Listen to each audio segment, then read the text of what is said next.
Hello, you absolute legends. Can you believe it? It's already been more than a year since the Completionist and his family's decade-long charity scam was exposed last November. For those who need a quick refresher, between the years of 2014 and 2023, Gerard and his charity, the Open Hand Foundation, took in around $1 million of donations, money that they said was going to various charities focusing on dementia research. But over that entire time, the truth was that they hadn't donated a single penny and had kept everything. It was only after Mudahar and myself made our videos about the situation that the Open Hand Foundation finally donated some of the money, donating $600,000 to the AFTD. The Completionist public image was pretty much destroyed, and deservedly so. He had been lying for years, and after he was exposed, he took no accountability whatsoever. He made up excuses, made up lies, and more than anything was just angry at us for making the public aware of what he was doing. And it didn't take long for the Completionist to return to YouTube and continue making content. After his terrible response video, he just moved on and acted as if this entire charity scandal never happened. And his family moved on and didn't care whatsoever either. They even held another golf charity event several months later. This was immediately after it was already proven that for years the golf charity money had never even made it to the Open Hand Foundation. The family was keeping everything. But then, around 4 months ago, the Completionist disappeared. And there might be a good reason for this. The Completionist production company, That One Video Entertainment LLC, is in huge trouble. I've never spoken about this, but for the past 2 years, the Completionist company has been engaged in a frivolous lawsuit against the biggest GTA Online roleplay server, NoPixel, basically trying to extort them for half of their company. And in October, they lost. And now Gerard's company may have to pay back hundreds of thousands of dollars in attorney's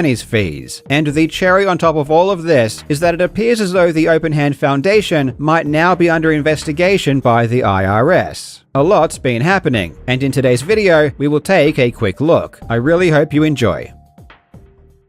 Now legends, a huge shout out to today's sponsor, Watcher of Realms. Watcher of Realms is a really fun fantasy RPG that I've played a ton of over the past year. It combines classic fantasy RPG elements with tower defense, which are two of my favorite genres. I love the real-time strategic element that tower defense brings. It makes the gameplay so much more interesting. The graphics are incredible, and there are over 200 unique heroes to collect and develop. And Watcher of Realms is celebrating Christmas time with a brand new limited hero, Sun Wukong. He brings the Christmas cheer with a festive new skin and an awesome event featuring strategic stages, challenging minigames, and a beautiful Chinese-inspired map. 'Tis the season for exciting events where you can win 74 free summons, tons of valuable items, and the new legendary hero Callista with her exclusive artifact, along with the powerful mage Lyra in her sexy Christmas battlesuit. There are so many amazing gifts to unlock during these Christmas celebrations, and to receive them all, simply log in daily and participate in all of the festivities. Watcher of Realms has a great selection of game modes including the campaign, arena, guild boss, and intense guild v guild battles. And honestly, it's the perfect time to start playing. To download or play Watcher of Realms, just click the link in the description or scan the QR code on screen. It's available for free on PC, Android, and iOS. Before we start today's video, I want to recognize that I know that I have lost a lot of your trust at home. And I want to spend as much time as it will take to rebuild and re-earn your trust. It's going to take time, but I'm willing to put in the commitment, and I hope you give me a chance. This is what Gerard said back in January when he returned to YouTube less than 2 months after his charity scam was exposed. I have no idea what he meant when he said that he wanted to re-earn your trust, because after this statement, he continued to pretend that nothing ever happened and he never spoke of it again. For the next 8 months, Gerard would continue to post videos to his channel, hoping to resuscitate his brand. The quality, however, was now greatly diminished because most of his employees either quit or he let them go. And then in August, he released a video about alien isolation, and hasn't been seen since. But while Gerard was pretending that everything was hunky-dory on the surface, behind the scenes, shit was hitting the fan. For the past year, many people, including myself, have been waiting for the Open Hand Foundation to file their 2023 IRS tax forms. Personally, I wanted to see if anything changed after they got exposed. Were they suddenly going to start properly declaring their income now that so many eyeballs were focused on their charity? Well, what's interesting is that the Open Hand Foundation hasn't filed their 2023 IRS tax form, despite it being long past the deadline. If you search the charity through the Office of the Attorney General, it says their reporting is incomplete and the IRS form is required. This hasn't happened in any other year. The Open Hand Foundation have always filed their forms on time. So it's very peculiar that at a time where it's more important than ever to be transparent, they aren't reporting. Of course, there are multiple possible reasons why they aren't submitting their forms. The most obvious would be they haven't yet done their 2023 accounting, but it could also mean they are currently being audited by the IRS. Personally, I think it's the latter, given how many people reported the charity after the scandal broke. Another piece of evidence to support the fact they are being audited is that it does appear they have already done their 2023 accounting. So there doesn't seem to be any other legitimate reason not to file. We know they've done their 2023 accounting because as part of their 2024 annual charity registration to the Office of the Attorney General, they needed to state their revenue and expenses for the previous year, which they did. And this is where things get very interesting. This form doesn't give us any breakdown like the IRS tax forms would, but it does give us a few basic figures. It says that in 2023, the Open Hand Foundation raised $155,000. This is significant because it's by far the most revenue the organization has ever reported in a single year. The previous highest total was back in 2021 when they raised $136,000, but that was under very different circumstances, so let's compare. In 2021, Gerard's fundraiser Indieland received $113,000 in donations just through Tiltify alone. The charity also received a $25,000 grant from Jamie Lee Curtis's charity, Syzygy. Just these two income sources alone already amount to more than the $136,000 they reported, which means all of the bits, subs, merch sales, and all of the golf charity money simply vanished. Gerard's company or his family just took the rest. And this pattern of money vanishing continued from the years 2019 all the way through to 2022, a total of 4 years. And the money that went missing probably totaled several $100,000. But in 2023, after the public realized Gerard's family was stealing money, suddenly everything changed. In 2023, Indieland only raised $64,000 in donations through Tiltify. This is $50,000 less than in 2021. And yet magically, 2023 was the Open Hand Foundation's best year ever, raising $20,000 more than they did in 2021. It is a miracle. By the grace of God, the Khalil family has finally learned how to properly report their income. It's amazing.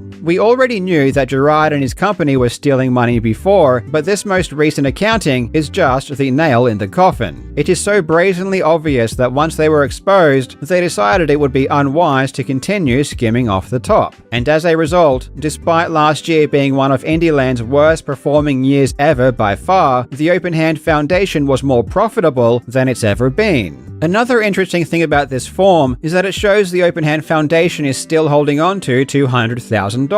And this is before their 2024 golf charity event, where they would have collected even more in donations. Why are they still keeping this money? One thing I've come to realize is that while Gerard may have been very concerned with his public image, his family, specifically his brother and father, couldn't care less. This is why back in May they continued running their golf charity tournament as if nothing ever happened. If you look at the Open Hands website now, Indieland has been removed as one of the charity events, leaving only the golf tournament. And the golf event was never something that Gerard was a part of organizing. And it's why the Open Hand Foundation now feels comfortable going back to hoarding donations, because the public backlash that was originally directed at Gerard now has nowhere to go. When the Open Hand Foundation made their $600,000 donation after the story initially broke, they still had $200,000 sitting in the bank. And this is only from the reported income. As I said before, I suspect Gerard's family has siphoned siphoned hundreds of thousands of dollars out of the charity over the years. But I can't think of a single good reason why they still need to keep $200,000 in the bank, when their expenses average around $10,000 to $15,000 per year, and literally the only purpose of the charity is to be a middleman between Good Samaritans and charities that actually do dementia research. As I said before, the lack of filing to the IRS is a pretty good indication the charity is now under investigation, and I really do hope this is the case.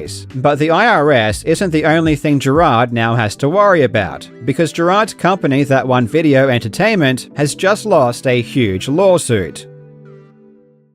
That One Video Entertainment LLC is the company that Gerard created in 2012 that all of his business activities fall under, including all of his YouTube channels and his charity event Indieland. I will be calling it TOVE for short. On Gerard's LinkedIn page, he states he is the owner, president, and CEO of TOVE. And in April of 2023, TOVE sued GTA Online's most well-known role-playing server, NoPixel. NoPixel is owned by Coil Content Creation Proprietary Limited, which was started by a fellow Aussie, Mitchell Clout, otherwise known online as Coil. If you follow The Completionist but don't follow GTA Online role-playing, you've probably never heard of this lawsuit. And even if you have, you probably have the wrong idea about who is suing who. And that's because the reporting on this lawsuit has been abysmal and full of misinformation. It all started in May 2023, when a user posted the lawsuit to Reddit, claiming that DW was suing NoPixel. DW was a developer that worked for NoPixel for several years, but he and NoPixel's owner Coil had a falling out in December of 2022, and DW ended his relationship with the server. The day after this viral Reddit post, Dexerto signal boosted the story, with the headline, "Former GTA RP NoPixel server dev DW is suing owner Coil for considerable sum." However, this was all completely false. It wasn't DW that was suing NoPixel, it was the completionist company, TOVE. It literally says who the parties are on the first page of the lawsuit. I don't understand how everyone got this wrong. TOVE's lawsuit asserted that because DW developed some code for the NoPixel servers and DW was an employee of TOVE, this meant that TOVE owned the code that DW developed, and thus TOVE should own half of NoPixel. But this entire lawsuit was a shakedown and an extortion attempt from day one. It was all bullshit. We are talking Billy Mitchell levels of frivolous. Everything about this lawsuit was a lie, and it's going to take a separate and quite lengthy video to cover everything in detail. But if you thought that charity was the only scam that Gerard and his company were pulling, you couldn't be more wrong. Needless to say, this lawsuit never made it to trial. In October, the judge ruled in favor of NoPixel, and now NoPixel is seeking attorney's fees of $233,000, and they are probably going to get it. Unlike most other lawsuits in America, when you sue specifically for copyright infringement, it's actually built right into the statute that you can get attorney's fees if you win. And because TOVE's lawsuit was so frivolous, and the judge didn't even see a need to go to trial before ruling in NoPixel's favor, TOVE is probably going to have to pay up big time. As soon as the judge makes a ruling on the motion for attorney's fees, I will do a full breakdown of this lawsuit, because it really proves that Gerard's shady behavior surrounding his charity was not an isolated event. Until then, thank you so much for watching, you legends. I hope you're having a fantastic day, and I will see you in the next video.